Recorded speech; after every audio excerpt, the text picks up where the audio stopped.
Deepak ji, Congress party तो राजस्थान के जितने भी ज्वलंत मुद्दे हैं उनको लगातार जमीन पे भी उठाती है, विधानसभा में भी उठाती है, और हमारे दिल्ली में आला कमान को भी खबर करती है, देश के प्रधानमंत्री को भी खबर करती है, और राजस्थान की वर्तमान सरकार को भी खबर करती है। अब भारतीय जनता पार्टी इतनी घमंड में चूर है, ये पता नहीं 400 बार चले जाते तो न जाने क्या देश का हालत होता, कि 400 बार चले जाते तो इनकम टैक्स डबल टिबल हो जाता।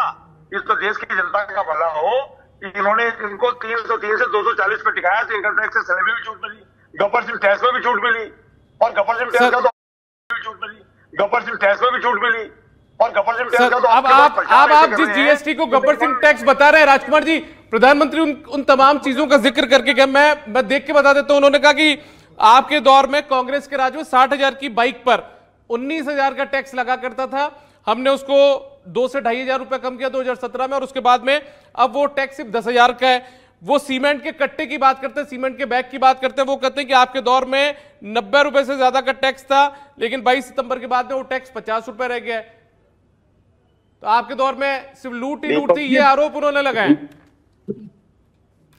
दीपक जी, देश के युवा नेता, प्रतिपक्ष के नेता राहुल गांधी जी ने 2016 में कह दिया था, तो 8-9 साल तक हिंदुस्तान की जनता का भारतीय जनता पार्टी ने खून क्यों पिया?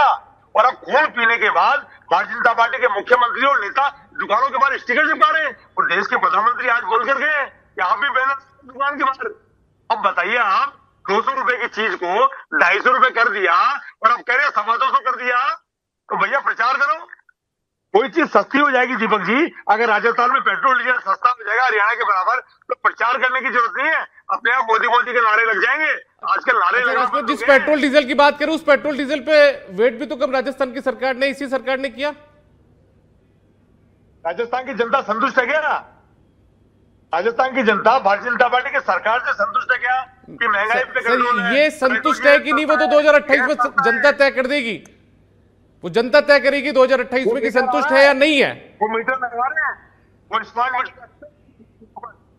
लेकिन जीएसटी माफ कीजिएगा, वैट तो कम आप भी कर सकते थे पेट्रोल डीजल पर, मांग डिमांड उस समय आप लोगों के पास भी थी। वो डबल इंजन की सरकार तो इनकी है, दुनिया की सबसे बड़ी पार्टी तो इनकी है, सीना तो इनका बड़ा है। आपका काम सिर्फ प्रेस नोट जारी करना, आरोप लगाना, यही है। हम तो लगातार मुद्दे उठा रहे हैं, भारतीय जनता पार्टी को लगातार आगाह कर रहे हैं कि जिन मुद्दों को लेकर आप सत्ता में काबिज हुए थे, मेहरबानी करके उन कामों को तो पूरा करो।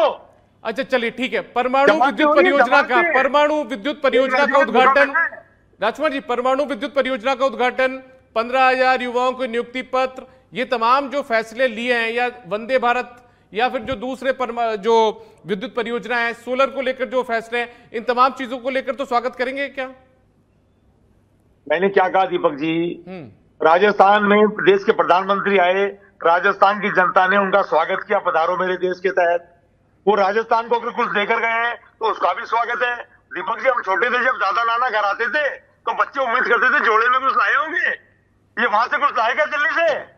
अगर मानकर दाम को राष्ट्रीय स्मारक घोषित कर जाते तो भला नहीं हो गया था राजस्थान का? कितना टूरिज्म बढ़ता, कितना व्यापार बढ़ता, कितना उन लोगों को रोजगार मिलता, क्या फर्क पड़ता? भारतीय जनता पार्टी बहुत बड़ी सरकार है, तो हिंदुस्तान में राज है इनका, सारी एजेंसियां इनकी है, कुछ भी कर सकते हैं। सुमित श्रीमाल जी, उम्मीद थी